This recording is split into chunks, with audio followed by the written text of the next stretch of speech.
Bonjour à toutes et tous et bienvenue sur cette chaîne, ces petits détails qui changent tout. Je suis Coralie Piaya, naturopathe et professeure de yoga, mais surtout hyper passionnée par le fonctionnement du corps humain et j'adore recevoir des invités avec qui on parle de tout un tas de sujets. Aujourd'hui, nous allons parler d'un sujet qui nous a tous concernés à un moment donné ou à un autre, alias l'anxiété.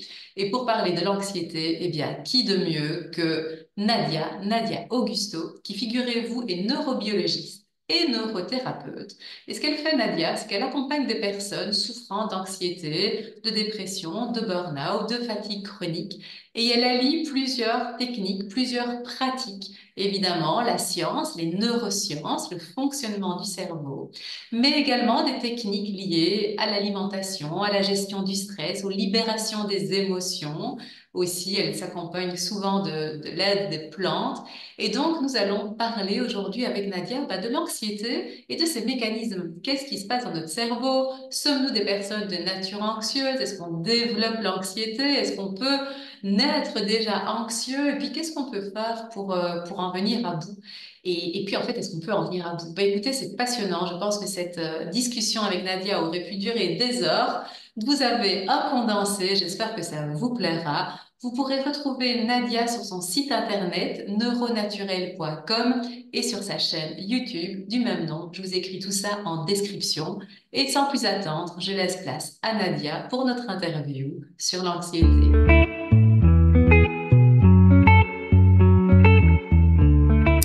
Coucou Nadia, Salut Coralie, comment tu vas? je vais bien, merci. Et toi? Oui, très bien, moi aussi. Et je suis super contente de t'avoir chez moi pour partager un petit peu autour d'un sujet qui nous concerne, à mon avis, tous. On va parler de l'anxiété. Ok, très bien, Ça te parfait pour va? moi, ouais. Et pourquoi est-ce qu'on va parler de l'anxiété ensemble? Eh bien parce que toi, tu es spécialisée dans les neurosciences, mais pas que. Tu vas nous expliquer et tu traites des sujets autour de l'anxiété, du burn-out, des Mhm. dépressions. Est-ce que tu peux nous en dire plus sur toi? Oui, très bien. Bah, déjà, merci de m'inviter pour cette interview. Et oui, alors, je suis à la base de formation neurobiologiste.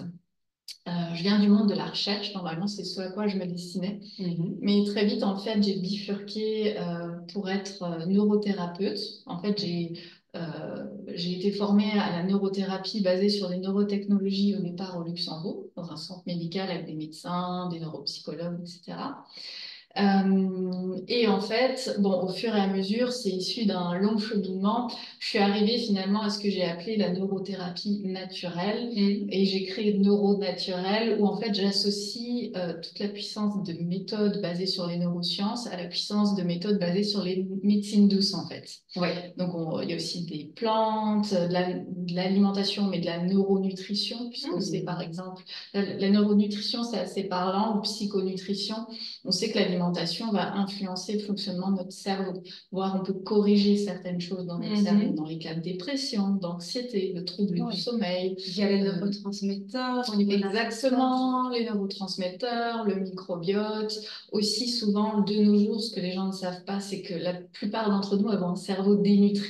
En fait, Mm. on parle qu'il y a déjà beaucoup de carences en magnésium, en vitamine D. Ouais. Mais en fait, je collabore avec certains neurologues qui disent eux, clairement que, en fait, quand on a déjà une carence, on est à la limite sur la vitamine D, mais alors le cerveau est déjà en très grande souffrance parce que Mm. le cerveau est très très gourmand en termes de nutriments et d'énergie. Oui. Et de Hein. glucides, non, le cerveau surtout Et aussi. de glucides, Et de alors graisse. de graisse, oui, c'est vrai qu'après l'eau, bah, le cerveau est constitué principalement de graisse. Un Mm. tiers des graisses sont le cholestérol, donc ça Oui. aussi, ça fait débat. Enfin voilà, Oui, il y a oui. beaucoup de choses qu'on découvre en ce moment. Mm. Et donc moi, bah, je m'amuse à explorer tout ça Chouette. et à aider, en fait, avec toutes les connaissances que j'ai accumulées, Mm. à aider les personnes qui viennent me voir, donc pour le burn-out, la dépression ou l'anxiété. Voilà. Chouette. Et toi, tu accompagnes en individuel ou aussi en groupe? Alors, principalement en individuel, j'accompagne en Mm. individuel et après en groupe, ça va être surtout des ateliers ou des conférences Oui, entre c'est ça, sur un sujet voilà. spécifique. Ouais. Eh bien, on va avoir plein de choses, à mon avis, à se raconter. Moi, ce que je me demandais, même si on se connaît, on en a déjà un petit peu parlé, mais du coup, ça vaut probablement la peine d'en parler ici, c'est comment est-ce que toi, tu es arrivé à vouloir décortiquer ces sujets-là? Est-ce Mm. que c'est quelque chose tu es arrivé un peu par hasard? Est-ce que peut-être tu as dans ton parcours personnel expérimenté l'anxiété et du coup peut-être ça t'a donné envie de comprendre un peu plus? Ça a commencé comment, ta passion pour les neurosciences et tout ce qui s'en suit? Il y a plein de choses en fait. Bon, déjà l'anxiété, je pense que je suis d'une nature anxieuse depuis toute petite en fait, mais je l'ignorais totalement parce que j'ai grandi dans un environnement parfois très stressant et donc pour moi, comme beaucoup de gens, et c'est une des caractéristiques de l'anxiété, c'est qu'on croit que c'est normal parce que on connaît que ça, Ouais. et donc on se rend pas compte. Et c'est bien plus tard que j'ai découvert qu'en fait, mais en fait, tu es anxieuse. Je me suis dit ça, quoi. Et il y a eu plusieurs phases de libération de l'anxiété, en fait. D'accord. Ok. Après, en ce qui concerne l'envie d'aller vers les neurosciences, c'était d'abord l'envie d'aller vers la biologie. Depuis toute petite, moi j'adore être en pleine nature, en forêt, regarder les insectes, les plantes. Bon, j'avais une maman qui m'emmenait beaucoup aller regarder tout ça, explorer tout ça. Mais aussi, j'étais fascinée par la nature, par même nous, le corps humain. Je trouvais que c'était assez puissant, enfin, la manière dont ça fonctionnait. Et bon, à l'âge de 16 ans, j'ai ouvert un bouquin de biologie. Ma sœur étudiait la biologie. J'ai lu le bouquin de biologie de licence. J'avais 16 ans et j'ai adoré. J'ai dit, je vais faire ça. Et très vite en biologie, en fait, lors de mes études en biologie, je suis allée vers la neurobiologie parce que je trouvais avoir fait le tour de la biologie. Je me suis dit, non, le cerveau, il y a encore plus de choses à découvrir. Et puis, j'avais hésité, j'aimais aussi beaucoup la psychologie. Mais comme en France, c'est des parcours très restreints, il y a peu d'ouverture d'esprit Très académique. très académique, voilà. Et je pouvais pas faire psychologie et biologie. Donc, je me suis dit, je vais faire neurobiologie, comme ça, il y a un côté neurosciences aussi, comprendre un peu comment ça fonctionne dans la tête, etc. J'avais pris spécialité neurosciences cliniques, donc j'avais quand même des cours avec des psychiatres, des neurologues, etc. Et, euh, et en fait, aussi, ce qui m'a fascinée, pourquoi après je me suis plus intéressée à aider les gens, déjà, ce qui m'a fascinée, je vais te raconter une anecdote. Quand j'étais en cours de biologie, donc c'était en immunologie, donc on t'apprend comment fonctionne le système immunitaire. Et à un moment, le prof, je me souviens très bien, nous présente les cellules NK, donc les Natural Killers, qui sont en fait des cellules spéciales que notre corps a pour détecter les cellules cancéreuses et les tuer avant que ça devienne un les cancer. virus, les bactéries. Oui, enfin, il y a d'autres systèmes, etc. Mais celle-ci, je me souviens, le cours, c'était là-dessus. Et je me suis dit, mais alors pourquoi il y a des cancers si notre corps est armé pour tuer les... Parce qu'en fait, aussi, ce que j'ai appris, c'est que tous les jours, on a des mutations de notre ADN. Mais en fait, notre corps, lui, sait gérer ça, il sait les réparer. S'il peut pas réparer, il détruit la cellule pour pas qu'elle devienne cancéreuse, enfin, etc. Et ce qui m'a fascinée, c'est que, en fait, on a tout pour nous guérir. C'est une machine de guerre. On a déjà tout, en fait. Alors pourquoi il y a des gens qui tombent malades? Pourquoi les médicaments ça suffit pas, pourquoi si, enfin après il y a plein de questions et donc c'est pour ça que je voulais aussi aller en recherche au début. Vraiment comprendre. Voilà. Et puis j'ai découvert le neurofeedback, la neurostimulation électrique ou magnétique transcrânienne. Je voulais faire ça après mes études, mais plus côté recherche. Et puis la vie a fait que je suis tombée dans une clinique au Luxembourg. On m'a dit tu prends de la neurothérapie. J'étais pas trop sûre et finalement, voilà, je suis devenue thérapeute, mais c'est plus la vie qui m'a poussée. Oui, c'est ça. Tu aurais pu être chercheuse et... la recherche, j'ai senti que c'était pas juste vraiment... pendant un temps. Ouais, que c'était pas vraiment la manière dont c'est fait de nos jours. Les chercheurs ont une pression à la publication, en fait, mais quitte à dire des choses fausses ou trafiquer un peu les données, je l'ai vu, j'ai fait. Donc j'ai dit, non, c'est plus un milieu qui m'intéresse. Tu dois y accompagner les gens. Ouais. Après, une fois que j'ai commencé en neurothérapie, je me suis rendu compte que oui, il y avait quelque chose à faire là et que ça me plaisait de plus en plus. Mais pareil, au bout d'un moment, les neurotechnologies, j'ai vu aussi la limite, en fait, parce que souvent les personnes étaient assez passives comme un médicament, c'est-à-dire tu m'assois, là on met les électrodes sur la tête, et puis guérissez-moi, quoi. Non, en fait, ton corps, il va falloir le mettre dans des conditions, et c'est là où aussi j'ai compris que ce soit à travers mon parcours personnel, parce que j'ai aussi vécu plusieurs dépressions, donc ça a été ça, lié probablement à l'anxiété aussi, et à travers ce que je vivais. Attends. On va couper. Évidemment. Je couperai et on va reprendre exactement la phrase d'avant.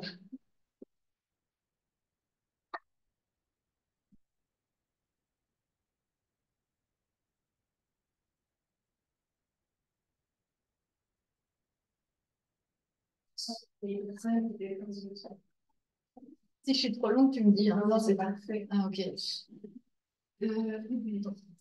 Tu te souviens? Réfléchir. Mais j'arriverai à retrouver la phrase qui se coupe.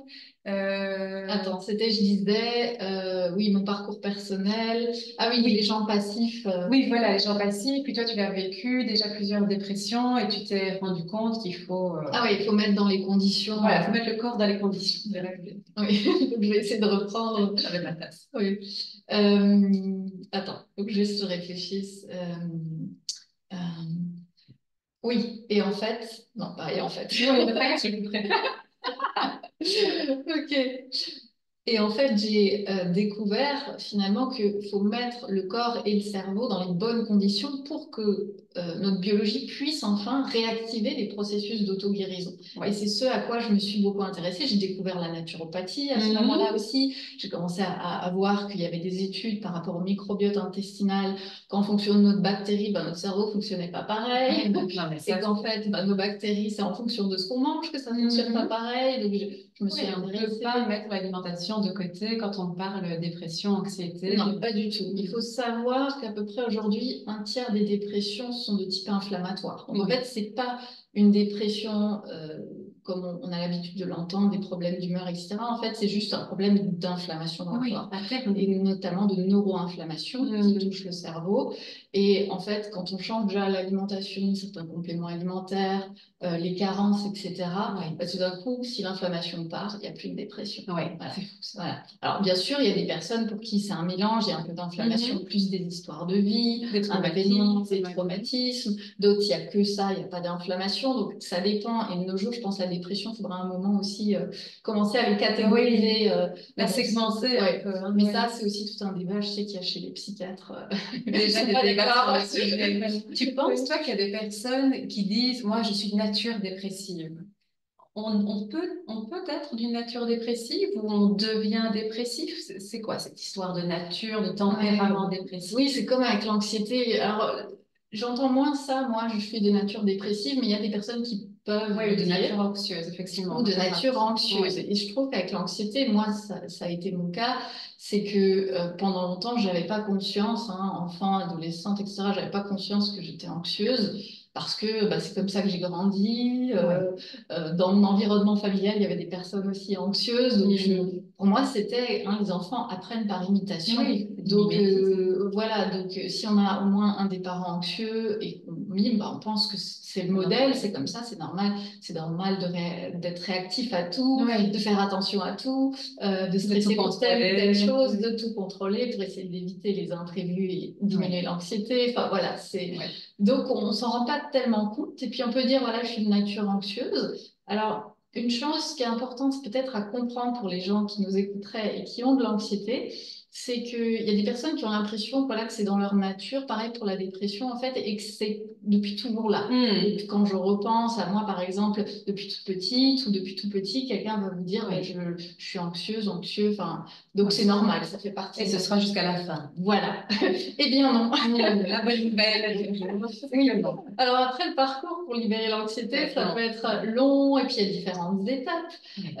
Mais en fait, non, puisque alors il y a par exemple une étude, enfin plusieurs études que je trouve très intéressantes, c'est que on a pris en fait des mères qui étaient enceintes, qui étaient soit dans un environnement on va dire pas évident et où elles avaient de l'anxiété plutôt dans le quotidien, des mères anxieuses, donc parfois pour des raisons socio-économiques ou un mari violent pendant la guerre, etc. Enfin voilà, une mère qui vivait voilà, mais qui était enceinte. Voilà. Et des mères, des mamans qui, a priori, n'avaient pas de soucis, étaient plutôt détendues pendant leur grossesse. Et ensuite, quand les bébés naissent, eh ben, on les met à l'IRM pour voir comment sont leurs cerveaux. Et on voit clairement une nette différence où les amygdales cérébrales, pardon, les amygdales, pas les amygdales du cou, celles du cerveau. Merci de préciser. Donc, on a des structures qu'on appelle des amygdales dans le cerveau et qui sont en fait les lanceurs d'alerte. Ce sont elles qui s'activent quand on se sent pour une quelconque raison en danger. Et ce sont elles qui sont suractivées et surentraînées dans les cas d'anxiété, justement, l'anxiété chronique. Et on voit clairement que les bébés qui naissent d'une maman stressée, et ben en fait, ont déjà les amygdales entraînées. Oh là là. Donc, on peut naître avec des amygdales surentraînées qui sont prédisposées à créer de l'anxiété dans le Oui, quotidien. parce qu'ils sont déjà en mode prêt à combattre. Oui, ouais, dans le mode de survie, les réactions. Alors qu'ils n'ont rien vécu, c'est fou ça. Ouais. Oui. Mais parce qu'on sait que les hormones traversent le placenta et vont, notamment le cortisol, c'est une petite hormone qui passe partout. Oui, on dit l'hormone du stress, mais pas que en fait, mais c'est le mécanisme. Pas que, mais notamment. Donc une mère qui est très stressée, anxieuse et qui produit beaucoup de cortisol, ben, le bébé va être en fait exposé à beaucoup de cortisol. Ça va modifier, le cortisol modifie nos gènes. Donc, quand on est anxieux, on n'a pas les mêmes gènes que si on n'était pas du tout anxieux. Oui. Et est-ce qu'on peut changer les gènes? Oui. L'épigénétique, oui, on sait. Bah, le cortisol, justement, va changer nos gènes, mais à partir du moment où on a beaucoup moins de cortisol, parce que par exemple, on est très détendu, les gènes vont se rechanger au bout d'un moment. Oui, donc c'est quand même magique. Si vraiment on comprend le processus, le concept et qu'on arrive à intégrer ces notions-là, déjà rien que le fait de le savoir, de s'en rendre compte, c'est quand même hyper rassurant, non? Je me dis que étant anxieuse, on me dit, bah, en fait, on peut changer la chimie de ton corps. Bah, d'un coup, j'ai comme un poids en moins, non? Est-ce qu'on ne se dit pas, bah, en fait, c'est réversible cette histoire? Alors, oui et non, parce qu'il y a des personnes. Pardon, je suis. Un chat dans la gorge. Il est sur la chaise et je suis dans la gorge. Ouais, ça va mieux. Oui, il y a des personnes en fait qui du coup se sentent comme allégées d'un poids en se disant ben je peux changer parce que leur anxiété va être vraiment un fardeau au quotidien. Il y a d'autres personnes qui ont moins envie de changer ou se disent non, non, je suis mieux comme ça et ça les culpabilise parfois un peu. Pas toujours, mais qui n'osent pas en fait aller qui n'osent pas aller libérer leur anxiété ou qui se sentent tellement protégés, parce que l'anxiété, c'est une réaction de protection. Pourquoi j'enlèverais ma protection? Ça me protège. Oui, tout le contrôle permet d'éviter le danger. Voilà, surtout quand on est comme ça depuis tout petit, c'est encore plus difficile. Encore les personnes qui développent de l'anxiété suite à un événement à la vie adulte ou à l'adolescence, un accident ou un traumatisme ou autre, et qui ont vécu une vie avant où elles étaient plus détendues, voilà, où il n'y avait pas d'anxiété, bah, elles ont envie de revenir à la vie d'avant parce qu'elles ont connu ça. Mais celles qui n'ont pas connu ça, qui ont toujours grandi comme ça, c'est presque un danger de venir vers quelque chose qu'on ne connaît pas. C'est aller vers l'inconnu. Exactement. Même si l'inconnu est plus paisible. Oui, c'est vrai, c'est compliqué. C'est la différence entre, Christian Junot disait, la zone de confort ou la zone de connu. On parle toujours de la zone de confort, mais elle n'est pas forcément confortable, la zone de confort. Par contre, c'est la zone de connu pour mon cerveau. Je connais l'anxiété, jusque-là, ça m'a protégée, ça me rassure et je ne suis pas en danger, donc je vais garder mon anxiété. C'est pas confortable, mais c'est ma zone de connu. Si je vais vers quelque chose, une zone qui a priori serait plus confortable, mais qui est inconnue, attention, danger, parce que comme j'ai jamais connu, mon cerveau il dit bah on sait pas ce qu'on va avoir. Mais dans le doute, on va se protéger. On va rester avec notre anxiété, on sait jamais. Voilà. Oui. Et du coup, toi, quand tu as quelqu'un en consultation qui vient avec une forte anxiété, comment tu abordes le sujet? Est-ce que tu essayes d'abord de comprendre d'où vient l'anxiété, un peu d'où vient la source? Est-ce que peut-être ça vient de l'enfance? Est-ce que ça vient d'un traumatisme? Est-ce que ça vient d'une inflammation? Tu essayes déjà de comprendre ça ou tu vas peut-être directement à quelques solutions pour... Et puis après, on creuse. C'est quoi le mécanisme?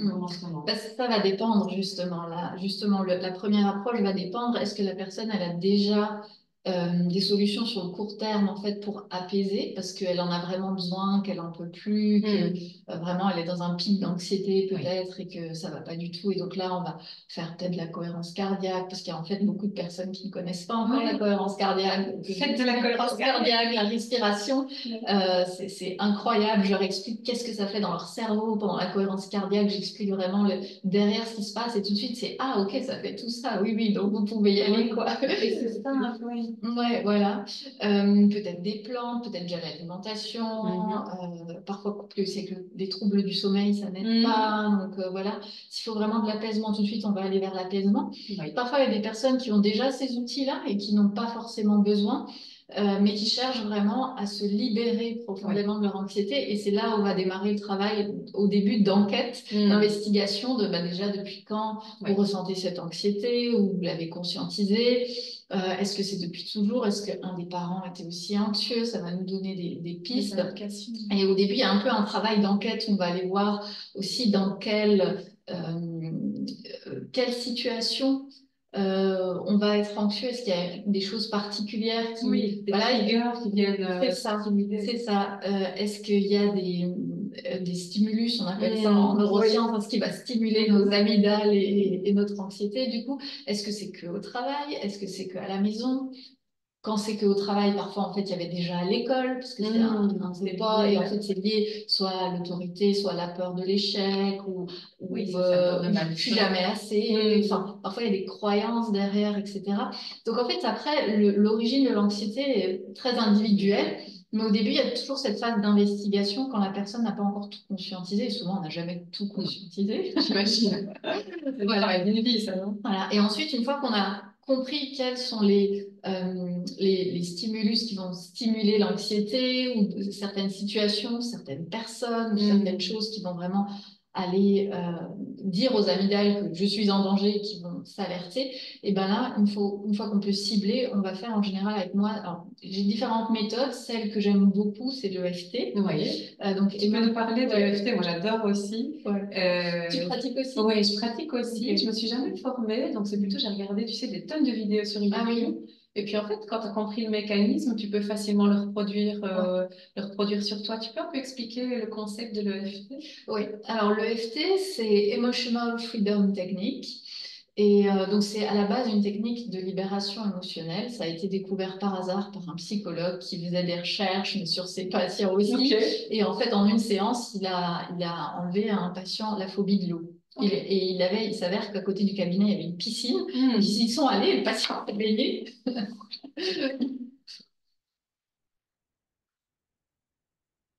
La phobie de l'eau. La phobie de l'eau. Donc, tu peux dire, il s'avère qu'à côté du cabinet, il y avait une piscine. Okay.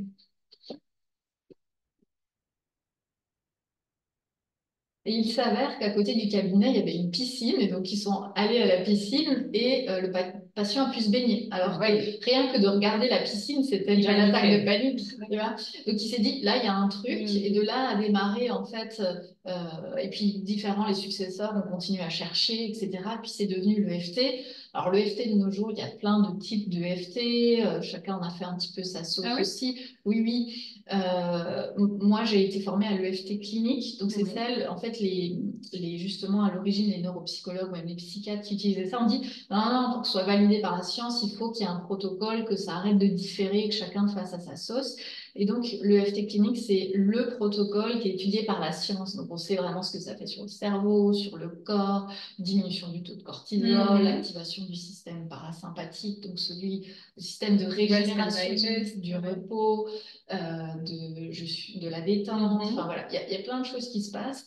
Donc, j'ai été formée à l'EFT clinique et en fait, l'EFT clinique va plus loin parce que tu as le protocole de EFT de base. Alors, pour ceux qui ne connaissent pas, ils ont peut-être déjà vu des tapotements un peu bizarres. Enfin, voilà. Donc, il y a l'EFT de base où ça va être plutôt les émotions sur le moment. Mais après, tu as différents protocoles en EFT clinique en fonction des situations et du type de traumatisme parce que tu peux libérer les traumatismes. D'accord. Okay. Mais en fonction du type de traumatisme, comment on vérifie que la personne est prête ou pas. Oui, et il ne va pas faire bouger des choses. Donc, tout ça en EFT clinique, on t'apprend tous les protocoles. Hein. Moi, j'ai été formée à l'université de Metz, au centre Pierre Janet, qui est un centre spécialiste des traumatismes. Tu vois, donc j'ai été formée là-bas. Et donc l'EFT clinique, ce qui est incroyable, c'est qu'aussi les recherches montrent que clairement, il y a eu aussi des scanners, des IRM du cerveau ou aussi de l'EEG avec les électrodes. Et on voit que, alors, à l'IRM, que chez les personnes anxieuses, avec des praticiens qui ciblent bien les protocoles, etc., mais en fait, les amygdales commencent à s'éteindre. Elles commencent à désapprendre à s'apaiser, à ne plus réagir, surréagir au moindre stimulus. Et en fait, dans la phobie, c'est ça. La phobie, c'est facile à comprendre. J'avais une personne avec moi avec la phobie des araignées qui était venue voir. Ça pourrait être moi. Ah, d'accord. Je viens de commencer à faire de l'EFT pour ça. Ah, si, ça fonctionne très bien. Et donc, au début, cette personne avait une phobie extrême, mais ça fonctionne aussi pour l'anxiété généralisée. Mais les phobies, c'est facile à comprendre. Elle avait une phobie extrême, c'est-à-dire que peu importe où elle allait, même chez elle, elle regardait partout. Elle scannait. Au cas où il y aurait une araignée. Donc, c'est même plus je vois une araignée, j'ai peur, j'ai une attaque de... Non, c'est tout le temps, je suis sur le qui-vive au cas où il y Comme il y a tu vois, il y a une fenêtre là-bas, bah, elle regarde, et pas une araignée qui traverse la Ouais, fenêtre. j'en suis pas à ce stade-là. Voilà, bah là, c'était ce stade-là. Donc, épuisement aussi très fort, parce que l'anxiété Toujours en chronique, alerte. voilà, c'est hyper énergivore, hein, l'anxiété, ça peut conduire au burn-out, à la dépression, à des troubles anxieux dépressifs, etc. Parce qu'en fait, nos cerveaux, on n'a plus les ressources comme on est tout le temps anxieux, et donc au bout d'un moment, on tombe dans un trou. Oui. Et voilà. Donc, elle aussi, en épuisement, à la base, elle venait me voir pour le burn-out. Mais quand j'ai vu qu'elle était tout le temps sur le TV, j'ai dit non, mais Qu'est-ce vous qui se allez, passe? vous allez jamais vous reposer. Et en fait, Oui, vous êtes oui. toujours en hyper-vigilance. Donc, on a travaillé sa phobie avec l'EFT. Et en fait, en tapotant et en faisant le protocole, les amygdales ont désappris qu'en fait, l'araignée était un danger. Elle recommence à, en fait, elle désapprend que, si tu veux, il y a la mémoire traumatique qui associe araignée égale danger. Donc après, ça peut être tout, hein, dans le burn-out, c'est travail égale danger, on peut être traumatisé de son travail, enfin, ça peut être tout. Mais là, c'était araignée égale danger. Et donc, en fait, avec l'EFT, on va dire que les araignées ne sont plus égales à un danger. Donc, quand je vois une araignée, bah, il n'y a aucun souci. Et en 3 séances, je pouvais lui mettre une photo comme ça d'araignée. Et elle regardait, elle me dit, non, ça me fait plus rien. Je dis, bon, maintenant, il va falloir en regarder une vraie à la maison. Voilà, étape par étape. Mais voilà. Donc, en fait, on va parler à ces amygdales et leur dire qu'il n'y a plus de raison de se suractiver, enfin, de s'activer dans telle ou telle situation. Par la vibration, alors? C'est une histoire de méridien quand même. Pas vraiment la vibration, mais oui, on se rend compte, et il y a eu des études parce que c'est sur les points d'acupuncture en fait, donc c'est la base, il y a énergétique chinoise derrière. Et alors, alors, ça a été très compliqué apparemment pour faire cette étude, de faire de l'EFT, mais sur des points qui ne sont pas des points d'acupuncture, comme on en a quasiment partout, mais il fallait en trouver. Et en fait, ils voyaient clairement que ça n'a pas du tout la même efficacité. Donc, il y a bien un lien avec les points d'acupuncture. Alors là, il y a encore des recherches sur qu'est-ce qu'il y a sur ces points. Il y a des vaisseaux neuro-lymphatiques aussi sur les points sensibles. Ici, on sait qu'il y a beaucoup de ganglions, des choses qui bougent. Oui, mais il n'y a pas encore... vraiment, la science n'a pas encore réussi à déceler, mais aussi, par exemple, en neurologie, on fait des séances de FT sur quelqu'un d'anxieux, les ondes du cerveau, au lieu d'être très rapides en bêta, vont passer plus en alpha. Donc, les ondes de la détente, du moment présent, de je suis là. Donc, on a quand même des signes que, il y a des choses qui bougent dans la biologie. On mesure le taux de cortisol dans le sang, on voit qu'il diminue. Enfin, il y a plein de choses comme ça. Bon, bah ça, c'est une bonne astuce. Et du coup, si vous voulez pratiquer l'EFT, il y a plein de vidéos sur YouTube. T'en recommandes? Toi, il y a un praticien qui fait des vidéos qui sont particulièrement chouettes Alors, peut-être mon formateur, Jean-Michel Gueret, je ne sais pas s'il a des vidéos, je pense. Parce que lui, il pratique l'EFT clinique. Donc, il y a aussi un certain cadre. Après, il y a des petits livres qui sont très bien faits pour expliquer l'EFT. Voilà, après ça c'est juste pour apaiser sur le moment. Quand on veut aller au fond du problème avec les traumas, il faut c'est clair. Mais déjà de soi-même. Mais déjà oui, de soi-même sur YouTube vous trouvez plein de choses et les gens me disent, je sais pas quelle vidéo ils ont trouvé, mais ils disent en général parce qu'en fait avec le FT on peut rarement faire du mal. On peut pas en fait. C'est sauf si justement on va aller chercher le traumatisme et que c'était trop tôt. Il y a juste ça, mais quand on fait juste sur soi, sur une émotion, on peut pas, ça peut juste apaiser ou ça fait rien. Voilà. Donc, voilà, donc vous pouvez aller regarder sur YouTube déjà. Et donc le EFT, comme on va aller désapprendre au cerveau que telle ou telle chose est un danger, on est en train de libérer et résoudre son anxiété, pas juste de l'apaiser. Oui, ça tu reviens vraiment à la source en fait. Tu déprogrammes. Si tu as trouvé la source dans ton enquête, dans la phase préalable aussi. Et oui, parce qu'il faut que ce que tu te dises pendant la séance de EFT fasse sens avec, soit ciblé. Si tu pars à l'aveugle, tu auras du coup... du coup, alors parfois c'est l'effet magique de l'EFT, tu peux avoir des résultats, mais tu sais pas pourquoi. Et c'est pas très bien parce qu'en fait, tu maîtrises pas l'outil ou autre, tu vois. Alors ça peut aider, c'est super. Et puis parfois, du coup, on n'est pas allé jusqu'au bout de la libération et en fait, la personne va revenir où il y a encore ça, ou ça va mieux, mais quand même, ou parfois ça se réactive et je comprends pas. Enfin, donc, je comprends. Quand tu as quelqu'un qui vient te voir pour de l'anxiété, ou peut-être de la déprime, mais focalisons-nous peut-être pour l'anxiété. Est-ce que toi, tu as comme un protocole de base qui pourrait s'appliquer à tout le monde ou non, ça n'existe pas, il faut vraiment personnaliser? Par exemple, l'EFT, j'imagine que ça pourrait aider tout le monde, non? Alors, l'EFT, oui, clairement, ça peut aider tout le monde, la cohérence cardiaque, tous les exercices de respiration. Mais après, je commence pas par là. Pareil, parfois en fonction de quand l'anxiété est un petit peu bizarre, surtout quand la personne vient me voir et dit, je suis anxieuse, mais je sais pas trop pourquoi. En fait, je vérifie quel est par exemple le profil neurobiologique du stress, c'est-à-dire quelle branche du système sympathique ou parasympathique s'active en cas d'anxiété. Ok. Parce qu'en fait, on a une dominance. Il n'y a pas uniquement le système sympathique du stress, de suractivation, je mobilise toutes mes ressources pour faire face au danger, et le système parasympathique, je suis détendue, Oui. tout va bien. C'est un peu la théorie Il y a polyvagale. ouais, c'est ça, c'est la théorie polyvagale derrière, qui n'est plus une théorie d'ailleurs, il y a beaucoup de pratiques maintenant. Et en fait, il y a 4 branches, et en fonction de la branche dans laquelle ils sont, alors quand il y a de l'anxiété, ils ne sont pas dans la parasympathique ventrale, qui est vraiment celle où je suis au repos, je me sens en sécurité et tout va bien, donc c'est pas celle-ci. Mais les 3 autres, en fait, donc tu as celle du fight, du combat, hein. Donc là, et on voit dans les comportements, bah, c'est des personnes qui vont être très actives, qui vont plutôt avoir tendance au burn-out aussi, l'hypervigilance. Mais ça, l'hypervigilance, elles sont dans les 3. Ah, ok. Oui, ça, c'est pas un bon signe, par exemple. Non, mais celles qui vont aussi parler fort, qui vont être très agitées au niveau musculaire, parce que, bah, en fait, le parasympathique du combat, voilà, je suis prêt à combattre. Les troubles du sommeil, du coup, souvent, s'il y a un danger, il vaut mieux pas que je sois en sommeil profond. Ah, oui. Le cerveau, il dit non, moi, je veux pas Ne aller en dors sommeil pas, profond. parce qu'il y a peut-être un lion qui va venir t'attaquer. C'est ça. Voilà. Donc, si c'est le combat, bah, du coup, d'où ça vient ça? Pourquoi je me suis sentie un moment en danger? Les gens vont me dire, ah, bah, j'avais eu, par exemple, une personne qui me dit, bah oui, j'avais un beau-père violent et j'avais toujours l'impression que je devais aller défendre ma mère. Ouf, ouais. Donc, bah oui. Mais là, le beau-père, il est plus là, il vit plus avec. Mais sauf que c'est un crime. Voilà. Donc, il faut aller déprogrammer ça. Ça peut être la branche de la fuite, donc le flight.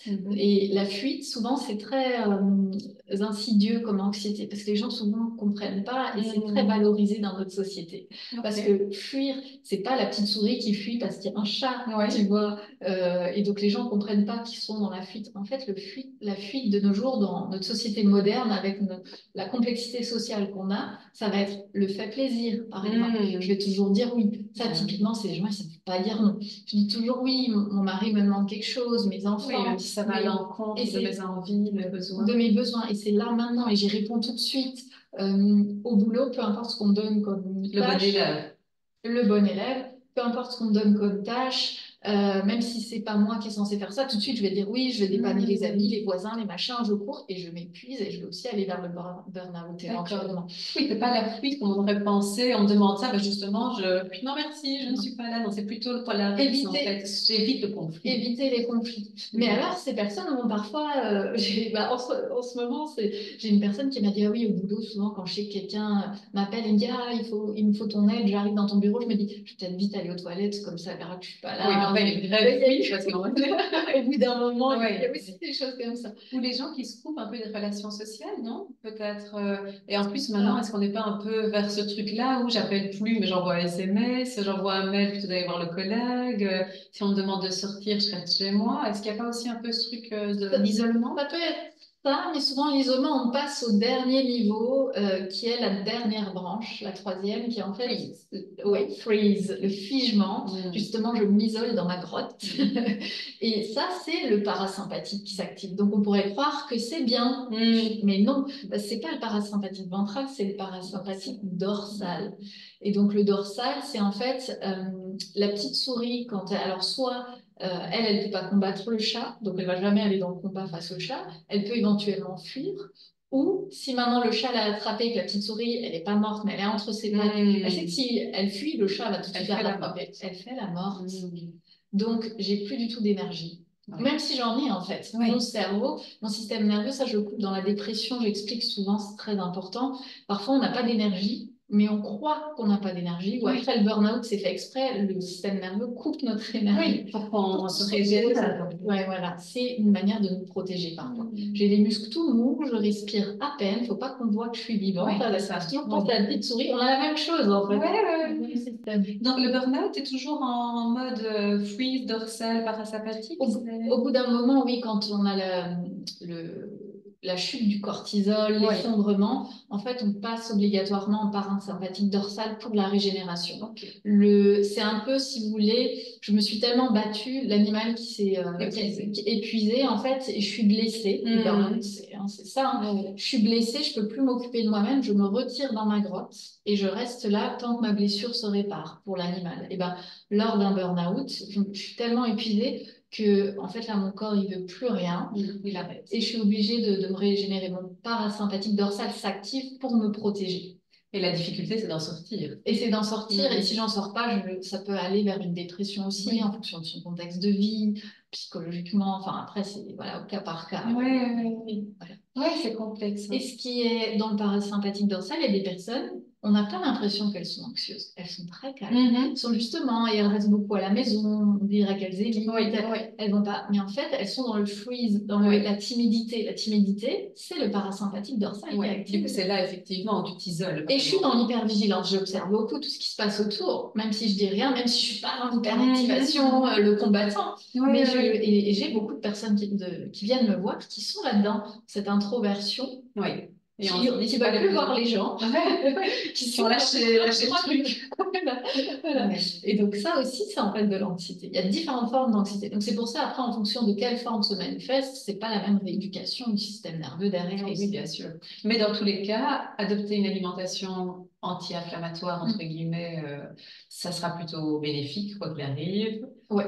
S'aider probablement de magnésium, pour minéraliser le cerveau, le corps, ça sera toujours bénéfique qu'on soit dans la phase 1, 2 ou 3, enfin pas dans la phase, mais dans la branche. Ouais. Alors, pour l'alimentation, évidemment, le magnésium, quasiment tout le monde est carencé, mais alors les anxieux, ils en consomment tellement. C'est clair, il y a des fuites dans les urines de magnésium avec l'anxiété. Exactement. Éventuellement des oméga 3. Après aussi, ce que je vois parfois chez les anxieux, ils consomment beaucoup de sucre parce qu'ils pensent qu'il leur faut de l'énergie et puis l'anxiété. C'est réconfortant aussi, le sucre. Ça peut être quand il y a l'alimentation émotionnelle. Mais en fait, le sucre est un excitant pour le cerveau, avec les pics de glycémie, ça perturbe le sommeil. Donc, il faut vraiment, plus je diminue le sucre, moins aussi mon cerveau aura tendance à l'anxiété de base. Parce qu'en fait, son l'excitation basale des neurones sera moindre. Donc, ça ira mieux. C'est quand même un cercle vicieux, non? Parce qu'on parlait du côté réconfortant, émotionnel, mais il y a quand même beaucoup de ça aussi dans l'anxiété, non? Tu te sens un peu émotionnellement pas au top de ta forme, tu as envie d'un peu de réconfort, tu vas plus sur le chocolat que sur la pomme, quoi. Et du coup, pic de glycémie, cortisol qui augmente, et c'est difficile de sortir de ça. Faut y aller progressivement, en fait. Et puis, parfois, il y a aussi, parfois, ça dépend de la quantité de sucre, par exemple, aussi. Et puis là, alors, ce qui va se passer quand il y a beaucoup d'alimentation émotionnelle, parfois, on va commencer par là. C'est-à-dire, essayer d'identifier. Le premier exercice que je donne, c'est, OK, quand vous allez avoir envie de vous jeter, alors peut-être sur de l'alimentation, du chocolat ou autre, ça peut être aussi sur la cigarette, ça peut être sur l'alcool, ça peut être sur autre chose. Les réseaux sociaux. Voilà, c'est arrêtez-vous quelques secondes. Vous allez lever la frustration, vous avez le droit d'y aller, mais pas les 30 premières secondes. Les 30 premières secondes, vous attendez, vous regardez votre barre. Et vous observez ce qui se passe à l'intérieur de vous et vous notez. Tout de suite, c'est en fait, il y a mon mari qui m'a dit ça, on s'est disputé, j'ai une énorme frustration, je voulais me jeter sur le chocolat. Ou parce que je me suis disputée avec mon mari, je me sens en insécurité, parce que j'ai la blessure de rejet, d'abandon, je sais pas quoi, je vais me jeter. Et donc après, on a qu'est-ce qu'il y a derrière? Ok, c'est en fait pour éviter de ressentir telle émotion, la solitude, le rejet, l'abandon, le stress, que sais-je, l'insécurité, voilà. Éviter telle émotion que je vais me jeter sur la cigarette, l'alcool, que sais-je. Et du coup, là, en EFT ou avec d'autres méthodes aussi que j'utilise, on va travailler pas sur faut manger moins de chocolat, on va travailler sur, sur ce qui est actif, sur l'émotion que j'essaie d'éviter, qui est trop difficile pour moi à vivre, en fait. Donc, j'ai adopté des mécanismes d'adaptation. Voilà, c'est trop difficile à vivre. Et là, lors d'une séance, on va le revivre, mais doucement et accompagner, etc. Et donc, la conséquence sera la diminution du sucre. Moi, je me jetais toujours sur le sucre en rentrant de l'école ou du travail pour ne pas me sentir seule. Donc, dès que je me sentais seule, je me jetais sur le sucre. À partir du moment où j'ai libéré ça, en fait, c'était fini. C'était fini. plus envie de sucre en rentrant et si j'étais seule à la maison, quoi. Ok. Et du coup, ça m'amène un peu vers peut-être la dernière question. C'est toi qui personnellement as connu l'anxiété, la dépression, qui connais tout un tas d'outils, parce qu'à mon avis, tu as une boîte à outils incroyable à force de pratiquer et d'apprendre. Bah, du coup, tu fais quoi pour toi? C'est quoi tes mécanismes? Est-ce que tous les jours, tu te dis, je fais des petites choses qui, je sais, vont me maintenir à flot, ou tu te laisses vivre et quand tu sens que, voilà, il y a peut-être un peu d'anxiété, des réminiscences qui reviennent, tu fais quelque chose. Tu fais comment? C'est un peu les deux. Disons que j'ai trouvé des choses qui me font énormément de bien, que je faisais parfois déjà par défaut, mais sans avoir conscience qu'en fait ça me faisait du bien parce que ça calmait le fond anxieux que j'avais. Oui. Donc oui, les balades en nature, moi j'adore, tu sais que j'adore aller en montagne, j'aime beaucoup me promener en montagne, etc. Donc voilà, les promenades au grand air. Après, à l'âge de 22 ans, j'ai découvert la méditation. Et c'est là en fait où je me suis rendu compte que j'étais anxieuse, parce qu'en fait c'est en méditant j'ai tout de suite très facilement médité Alors, j'ai pas vraiment fait de la pleine conscience. J'ai compris plus tard que c'était du quiet mind. Donc, en fait, l'esprit silencieux. J'avais plus du tout de pensée. Donc, j'étais pleinement présente à mon corps, à ce qui se passait, mais zéro pensée. Et là, je me suis rendu compte de mes mécanismes, de mes pensées, des histoires que je me racontais par rapport à l'anxiété, etc. Et la méditation a vraiment fait chuter mon anxiété tant que je la pratiquais, au point que j'avais énormément d'énergie, parce que du coup, toute l'énergie qui passait dans l'anxiété, bah, je l'ai récupérée. Ah oui. Par exemple, j'avais besoin d'une heure de sommeil en moins tous les jours, donc tu récupères une heure de vie. Donc voilà. Donc la méditation, je peux encore la pratiquer dans le quotidien. Je sais que par exemple, moi, quelque chose qui va faire que je vais éviter mon anxiété ou me suractiver dès le matin, c'est de prendre le temps le matin. Oui, te faire un petit déjeuner. Ouais. Comme les séances, je prends pas personne avant 9 heures, comme ça j'ai vraiment le temps, même si je me lève à 7 heures, j'ai 2 heures. Vraiment, je prends mon thé, je peux faire une méditation sur la terrasse, machin. Vraiment, et je sais que quand je démarre comme ça, j'ai eu mon moment vraiment, et c'est bon pour le reste de la journée. Peut se dérouler. Voilà, il y a des choses comme ça, avoir des pauses régulières. Voilà, mais après, j'ai aussi beaucoup pratiqué le l'EFT sur moi-même ou avec des thérapeutes. J'ai pratiqué sur moi avec des thérapeutes de l'hypnose humaniste, par exemple, ou des choses comme ça qui m'ont vraiment aidé à aller chercher en moi, parce que tous nos traumatismes sont inscrits dans le corps. Donc, ce qui est intéressant, c'est aussi d'aller écouter le corps et aller libérer des traumatismes qu'on a eus, même des traumatismes transgénérationnels que j'ai libérés, qui ont vraiment, il y a eu un avant, un après, et où je vois que tu enlèves les couches d'oignon et qu'après, tu es de moins en moins anxieux, en fait. Et donc, mais je suis comme tout le monde, par moment la vie est challengeante, il y a des pics de stress parce que voilà, déménagement, enfin parce que la vie. donc voilà, et là on retourne aux bases. J'utilise aussi beaucoup les fleurs de Bach qui sont hyper intéressantes parce qu'il y en a plusieurs en fonction des différents types d'anxiété. On agit sur les émotions là plutôt. Non, les émotions, certains comportements aussi. Il y a une fleur pour les traumas, ça, les gens le savent peu. Alors, c'est Star of Bethlehem, donc l'étoile de Bethléem, et elle est dans le rescue. Mais le rescue est fabriqué différemment que les autres fleurs de Bach. Donc en fait, si on prend que Star of Bethlehem ou le rescue, ça va être différent au niveau des effets. Évidemment, les flacons personnalisés, c'est ce qu'il y a de mieux. Voilà, certaines plantes, les huiles essentielles, de lavande, de camomille. Tu vas te tourner vers ça quand tu en sens le besoin. Ah oui, oui, tout à fait, tout à fait. Tu te fais encore des petites séances de FT inopinées comme ça Ouais, quasiment même tous les jours. Il y a même une routine, la routine énergétique. Je pense qu'on peut la trouver sur YouTube de Deb Dana. Si je ne me trompe pas, sinon je redonnerai le nom exact. Où justement, elle commence par l'EFT un tout petit peu, c'est juste pour réveiller. Alors là, il y a pour calmer l'anxiété, c'est là.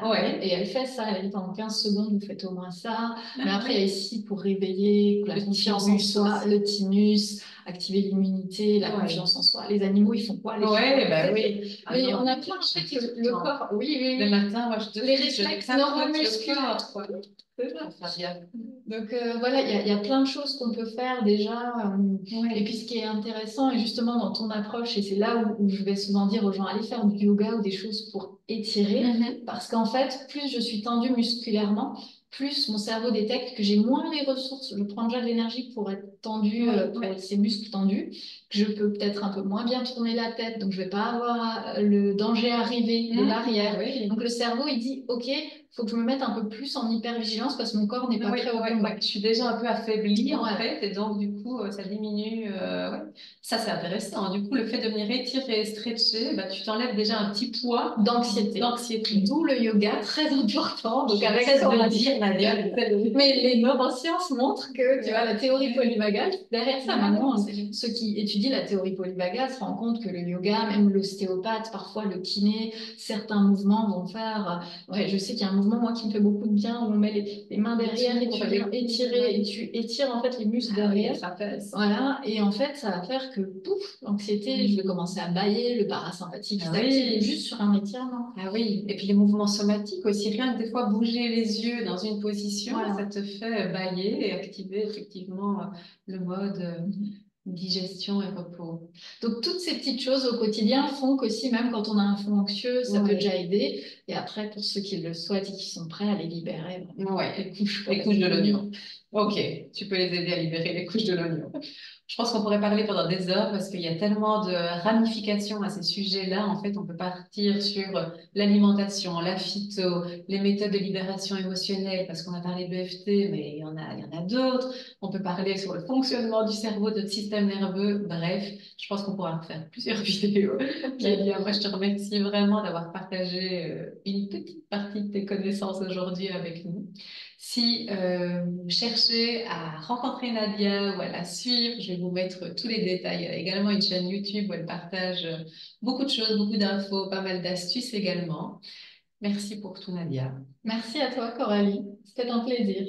Également, partagez. Et alors à très bientôt pour une prochaine vidéo. Oui, à bientôt. Salut.